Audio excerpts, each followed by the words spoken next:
This Jaguar came into the workshop for one of the biggest jobs associated with the 2-liter Ingenium diesel engine, a complete timing chain replacement.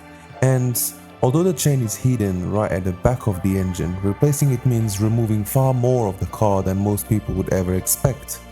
But before we start taking it apart, let me introduce you to the car. So this car is white. Jaguar.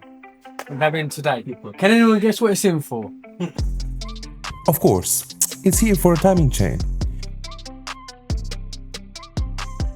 We started stripping everything away until we could remove the upper timing cover and get our first look at the chain.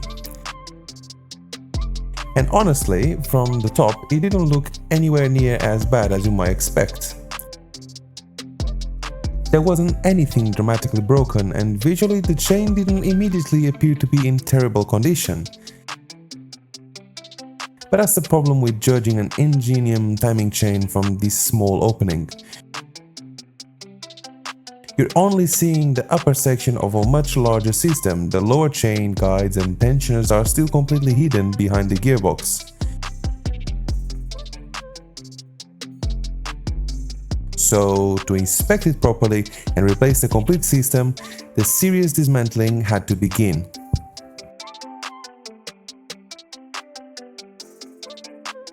First, the vehicle was raised and all the necessary fluids were drained.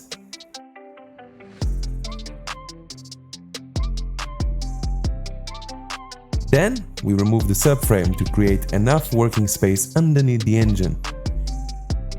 After disconnecting everything surrounding the gearbox, and the gearbox itself could finally come out. And this is why an Ingenium timing chain replacement is such a major job.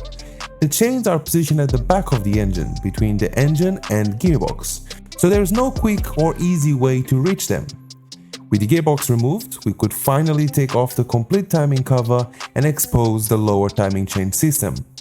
And this told a slightly different story from what we had seen through the upper cover. The lower chain and surrounding components were heavily blackened and covered in dirty oil deposits. Even when a chain doesn't look dramatically damaged from the top, wear can develop in the guides and tensioners, allowing excess movement and eventually affecting the engine timing. And this is where our filming plan went slightly wrong. So I completely forgot that I was making this video, and I just fitted everything. So you can see the new VVTi gear and the chain, but unfortunately I didn't record the rest. I just completely forgot about the fact that I was doing a video on this car. I'm pretty sure I have a lot of footage for other cars the same. I'll put that footage here. If you see the footage of the chain at the bottom, it's not from this car, but I'm just gonna gather something just to be able to finish this job, as I completely forgot the fact that I was doing this video. Yeah, same as Range Rover Evoques and Discovery Sports, still a 2-liter Ingenium. I've lost count of how many of these we've done. It's pretty much the same. They're bad design, they're not that good, and at least they keep us busy, you know. That's the only good thing I have to say about it, is it keeps us busy. So again, let's crack on with it, and hopefully I don't forget that you guys are there and I keep getting some more footage, you know. The complete timing system had been replaced, the engine had fresh oil and coolant, and all that remained was the moment that matters after a repair is involved: the first start.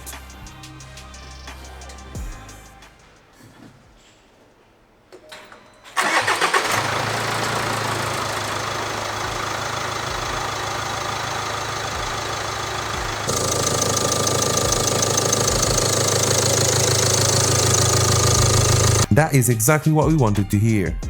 Another 2-liter Ingenium timing chain replacement completed, and another Jaguar ready to return to the road. If your Jaguar or Land Rover has developed a rattle, especially when starting from cold, don't ignore it and wait for the chain to fail.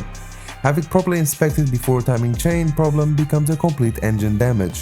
For timing chain repairs, diagnostics and specialist engine work, contact Carsupkeep in Bedford. And if you like this type of content, please subscribe to the channel, and I'll see you guys on the next one. Bye bye!